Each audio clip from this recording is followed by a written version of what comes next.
मोहब्बत की कि उसने अपनी जान भी दे दी। तो मैं आज आपके सामने कलाम पेश करूंगी लूका की अंजील, उसका 7वां बाब और उसकी 37वीं आयत 36वीं आयत से बिल्कुल मैं पढ़ूंगी। पहले सुनेंगे फिर इसकी सिचुएशन को समझेंगे। फिर किसी फरीसी ने उससे दरखास्त की कि मेरे साथ खाना खा।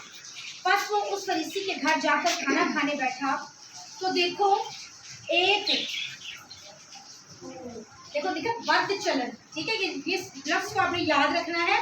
एक बद्ध चलन औरत जो उस शहर की थी, ये जानकर कि वो उस फरीसी के घर में खाना खाने बैठा है, संगमरमर की इत्रदान में इत्र लाई और उसके पाँव के पास रोती हुई पीछे खड़ी होकर उसके पाँव आंसुओं से भिगोने लगी और अपने सर के बालों से उनको पूंछा और उसके पाँव ऊपर चूमे और उन पर इत्र डाला।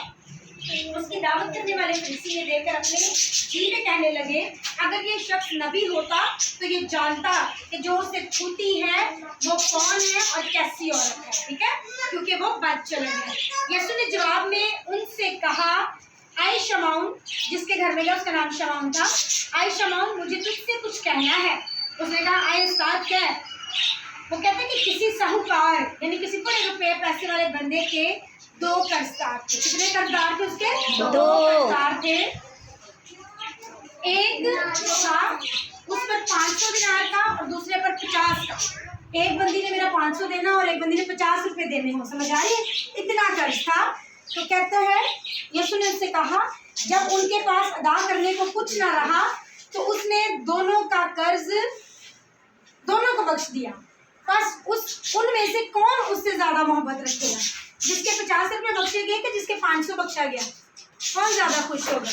जिसका 500, जिसका ज्यादा था, कर्ज ज्यादा था, ठीक है। यीशु ये समझा रहे हैं। उन्होंने कहा कौन ज्यादा मोहब्बत रखेगा? शमौन ने जवाब में कहा, मेरी दानिश में यानी मेरी अक्ल में, मेरी समझ में, वो जिसे उसने ज्यादा बख्शा। उसने उससे कहा, तूने ठीक फैसला किया। और उस औरत की तरफ फिर कर उसने शमौन से कहा, क्या तू इस औरत को देखता है? मैं तेरे घर में आया, तूने मेरे पाँव धोने को पानी ना दिया, मगर उसने मेरे पाँव